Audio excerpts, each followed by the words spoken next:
The Aloha Plus Challenge is a shared commitment to 6 sustainability targets for the year 2030. It's about a clean energy transformation, local food production, natural resource management, waste reduction, green jobs creation, education, smart growth, and resilience to climate change. This shared commitment brings together the 6 chief executives of the state of Hawaii, our governor, 4 mayors, and the elected chair of the Office of Hawaiian Affairs, recognizing that it takes all of us to build a sustainable and resilient Hawaii. Really, this is about transforming our economy to making it a green and blue economy so that Hawaii, as this place right now that is a model and a microcosm of the world's sustainability challenges, can actually go through a positive transformation and take these challenges as opportunities to restore our connections to each other, to the land, and have a more vibrant and diverse economy that's based on taking care of our natural resources, of each other, and using our resources efficiently. Right now we import 80 to 90% of our food and energy. We're the endangered species capital of the US. We have issues with affordability and we're creating lots of waste. Aloha Plus Challenge is about challenging ourselves to create a better Hawaii for the future. The tagline for Aloha Plus is, the name was actually given to us by Puakea Nogelmeyer and students. It's He Nahona Ai Oia, which means a culture of sustainability. And I think that really points to what Hawaii uniquely has to share with the world about sustainability, that our Aloha spirit is our greatest asset of how our sustainability approach is culturally rooted in a foundation and heritage of sustainability in the Hawaiian Islands. And really what that's all about is highlighting that the special thing about this place and the way in which we look at sustainability is founded on our aloha. Our aloha spirit is the greatest asset, our ability to work together, and that our approach to sustainability is culturally rooted in a heritage, the Native Hawaiians with sustainability for generations, that it's community-based and collaborative and compassionate in the way we think about sustainability. And really a culture of sustainability is about how it's part of our way of life and the need for all of us to work together.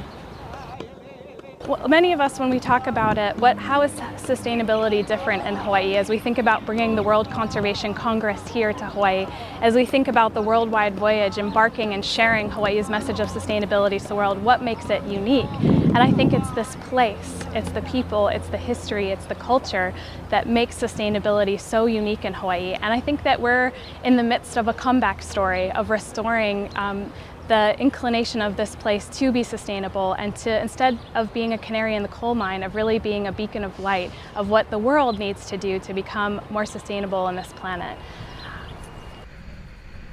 I think an important thing to note about the Aloha Plus Challenge was the leading target was the Hawaii Clean Energy Initiative.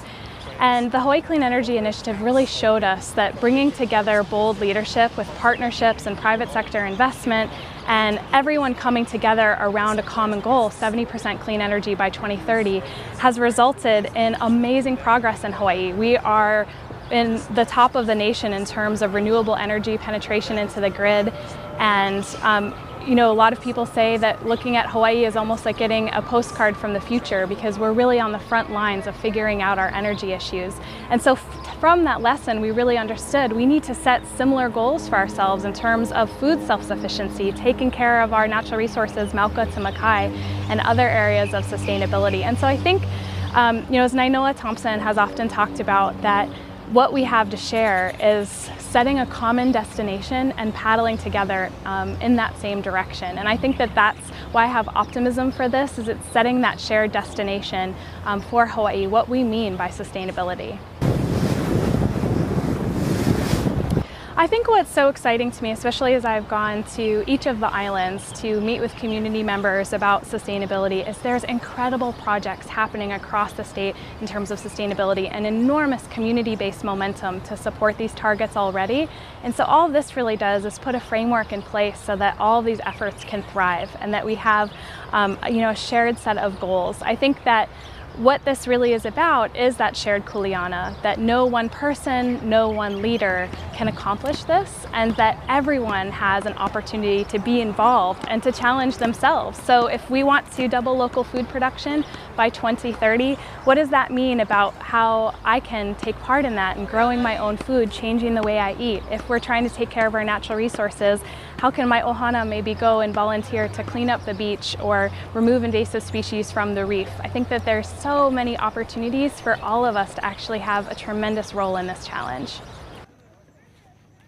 Yeah, I think 2030 is just the beginning. I think it's right to call it a milestone because it's an important marker for us, and that gives meaning to what we are talking about in terms of sustainability. But I think that through working towards that 2030 milestone, we can actually challenge ourselves through this Aloha Plus challenge to think beyond 2030. So if we double local food production by then, if we cut our waste stream in half by 2030, what can we do by 2050? Our sustainability plan for the state was called Hawaii 2050. And so I think this is just the beginning of setting goals for ourselves and then really thinking about dreaming big in terms of what we can do after this first milestone. Something I think to note about the Aloha Plus Challenge is that this is in response to the state of Hawaii receiving an invitation from the Global Island Partnership to make an international commitment to sustainability. And the Global Island Partnership, or GLISPA, their focus is helping to catalyze these large-scale commitments by leaders to provide a platform for islands to really model conservation and sustainable livelihoods. The first of those challenges was the Micronesia Challenge that brought together the 5 chief executives of Micronesia, and it's proven to be enormously successful in protecting their terrestrial lands and nearshore waters. In Hawaii, we really took a lesson from Micronesia of seeing that by sharing it with all of our executive leaders, having all of them come together, that it helps to last beyond political timelines and to share that responsibility, because as we know, there's things that need to happen at a county level, at a state level. The Office of Hawaiian Affairs is doing amazing things in sustainability, and I think it is rare for all of them to come together in this way, but what's so neat about it is they were so enthusiastic in saying yes to this challenge, because so many of them, this is already a priority, and for them to have the opportunity to actually join other leaders with a shared commitment, I think was right in line with their vision.